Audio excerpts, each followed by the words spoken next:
অপছন্দনীয় মানুষ ছিল দাড়ি টুপিওয়ালা নামাজি মানুষ। নামাজি মানুষ এর কাছে, এটি আমার কথা না, আমি আবার বলছি, মুক্তিযোদ্ধা মতিউর রহমান রেন্টু সে এই জালেম নেত্রীর পার্সোনাল সেক্রেটারি ছিল। তার লেখা আমার ফাঁসি চাই বই থেকে উদ্ধৃতি দিয়ে 228 নম্বর পৃষ্ঠা আমি উদ্ধৃতি দিয়ে বলছি, এই ব্যক্তির কাছে সবচাইতে অপছন্দের নিকৃষ্ট মানুষ ছিল নামাজি মানুষ। আপনি বলেন, এরা বলতো এরা নাকি ঘুম থেকে উঠে জায়নামাজ তালাশ করে, এরা কি আসলে জায়নামাজ তালাশ করেছে নাকি জায়নামাজের ব্যবসা করেছে? এরা নামাজের ব্যবসা করেছে, এরা ওই দোয়া ধরে সেই ছবি তোলার ব্যবসা করেছে।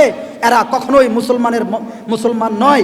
এরা কাফের যদি নাও হয় তবুও এরা মিসলে কাফেরদের দূষর এরা ছিল। নামাজি মানুষকে যারা অপছন্দ করে তারা কখনোই আর যাই হোক মুসলমান হতে পারে না।